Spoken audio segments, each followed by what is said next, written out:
Dear loved ones, Grand Rising. It is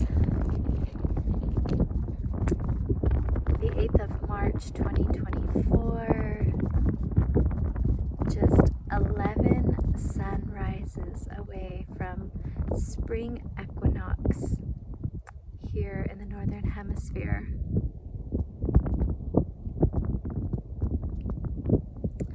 I am honoring this cusp period. Still in winter. Stillness. Winter. And I was thinking about what I'd like to share today, and what's in my heart is sharing with my son some of what I am aware of now that wasn't in my awareness when I was a young mother raising him. Things like celebrating these grand celestial events such as the equinoxes and the solstices. When my son, I haven't received his permission yet to share his name, so I'm going to use his nickname. I think that's okay, because I'm not sharing the name that I chose for him at birth. But so we'll call him D-Man for now. That nickname actually was given to him from my mother. What a gift.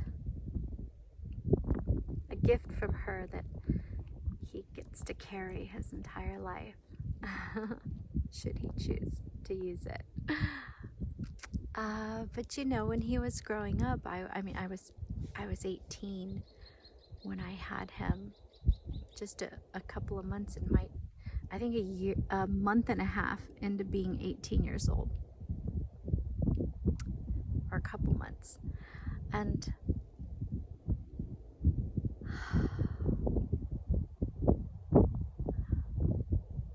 I mean, what do we know at 18? I didn't know much at all. So Deshaun was raised by me in a state of survival.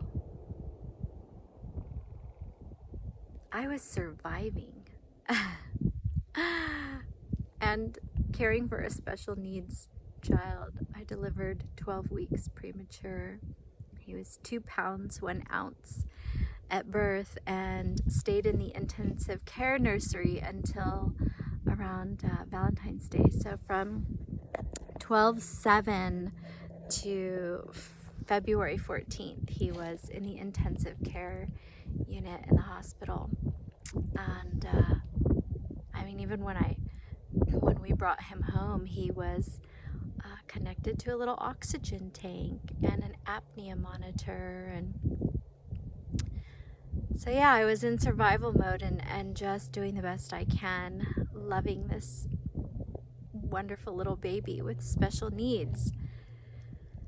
And as he grew up, I taught him what I knew about holidays. So we celebrated all of these holidays on the American calendar. We celebrated Easter without knowing the origins of the holiday Easter. I'm not religious. I've not been religious at any point during my lifetime. And yet here I was celebrating and teaching my son to celebrate Easter. We celebrated all the holidays on the calendar. We celebrated Christmas and again, I didn't know the origin of this holiday. I didn't know the origin of any holidays, and yet we were celebrating them in the American way, materialistically, right? Buy the Easter basket, fill it with things that only harm a child's health, like chocolate and everything sugar induced, and buy toys. And that was just sort of what we did around holidays. We bought more stuff. We ate foods that didn't provide health for our bodies, and we shared gift exchange of stuff. Just absolutely following a pattern that was shared with me, you know, from my own family experience growing up. And so I was just doing as I knew, doing what was familiar, following the same sort of patterns, or what I didn't know were rituals taught me by my parents. And some years ago, I stopped celebrating holidays that are on the United States calendars.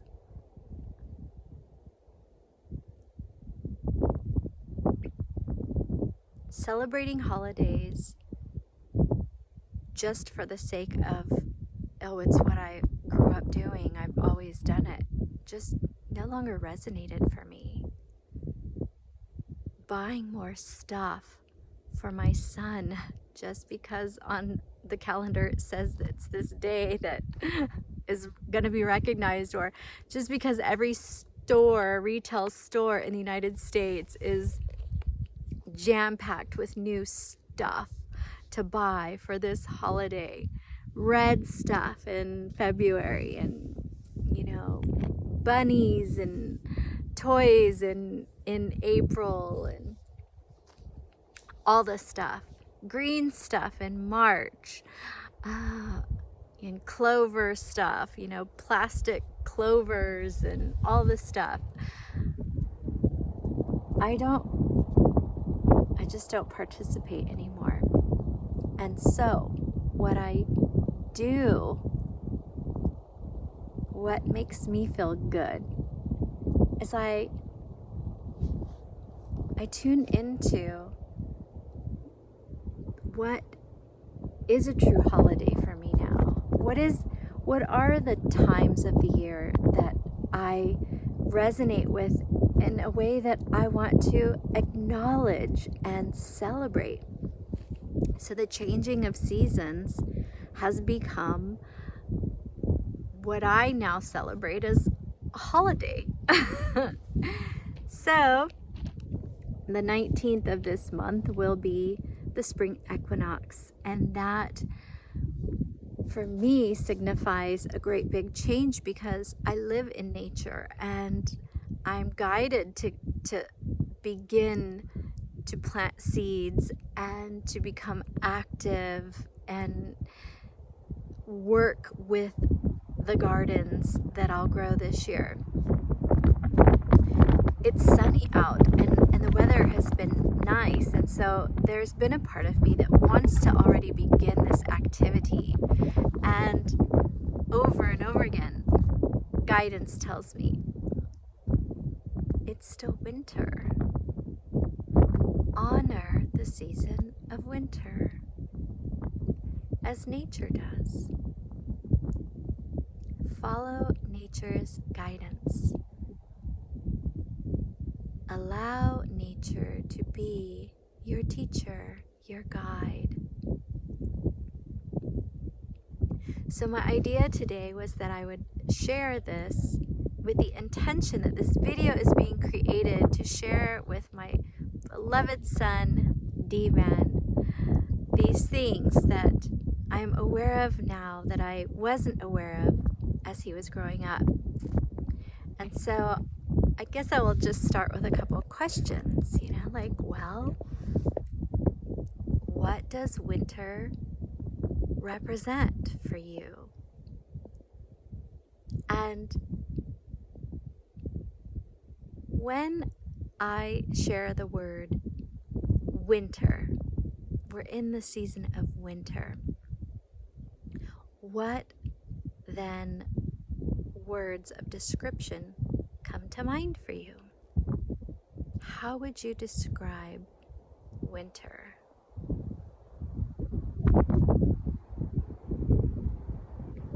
I know for myself personally, when I think of winter, I always immediately first think of the hibernating bear in the cave. And then I think about, well, what is there for me to learn from the image of the hibernating bear in the cave? What does a cave represent? What does a bear represent? What does the land appear like in winter? What do the trees look like? What is the temperature like?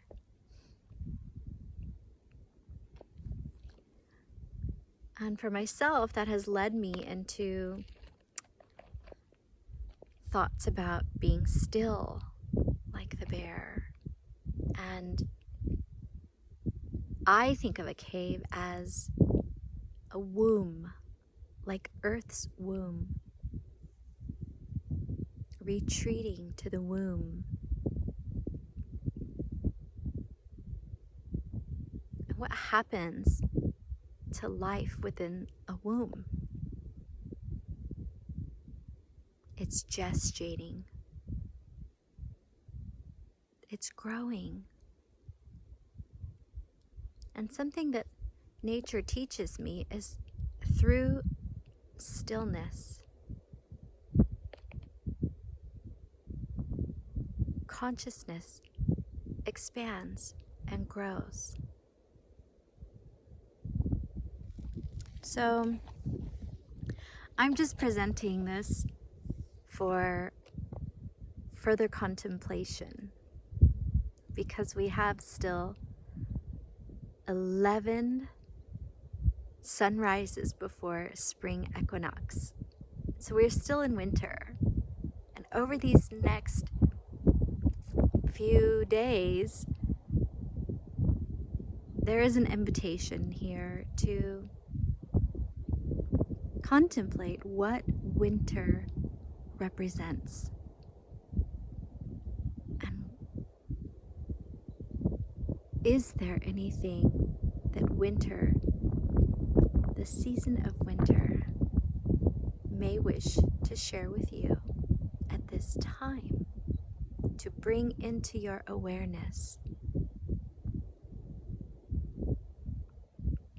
to help expand your relationship with nature?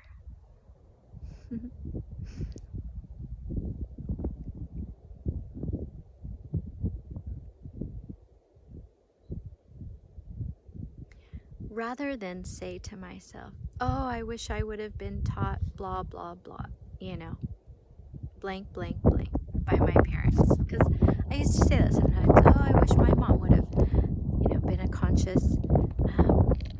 been conscious in the way to teach me about life's cycles and to teach me how to live in harmony and connectedness with nature.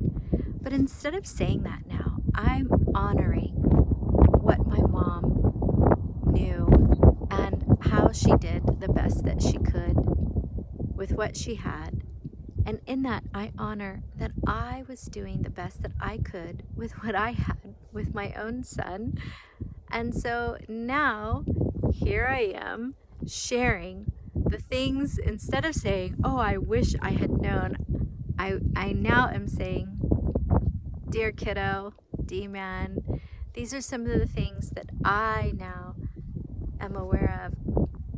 The practices that help me to become more aware of our connection to Earth and its life cycles, and how that represents ourself and our own life cycles.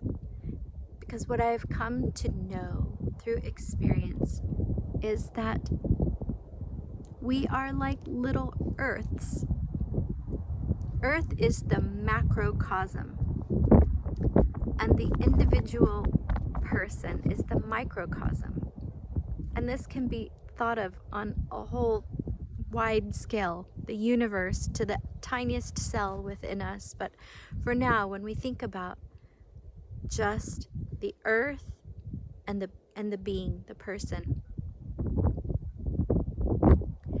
how all of us, starting with each individual, treat ourselves is a direct reflection of how our relationship is with our Earth Mother, with our planet.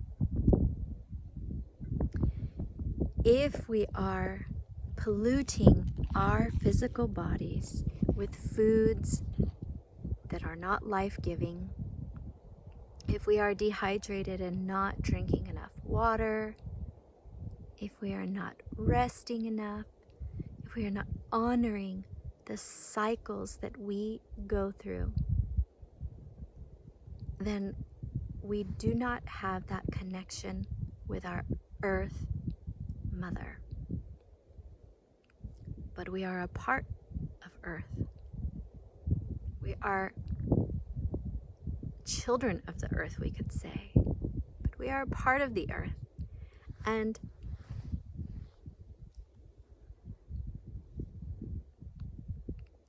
as we take the best care of ourselves,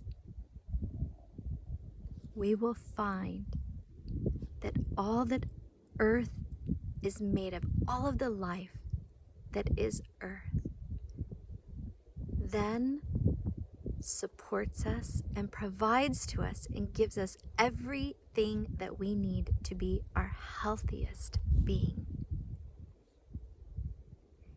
It provides the clean waters and the clean foods and the clean air to breathe and the relationships and interactions with all of life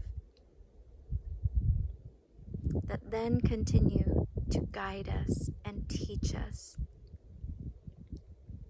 about living in harmony, about living in the way that we were created and designed to live, in our fullest potential.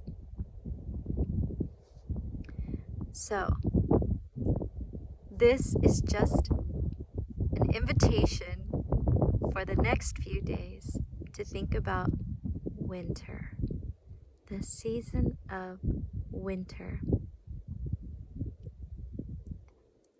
Any and every thought, word, color, sound, feeling about winter that you can come up with,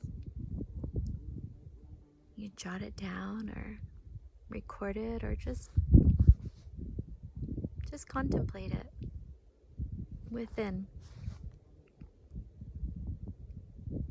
And then we can share about it pretty soon. And then we'll explore spring when spring arrives. But as of right now, it's still winter. So let us be in our inner cave, receiving the abundant love, support, and guidance that Earth and all of her life share with us. In deep gratitude, I love you. Mwah.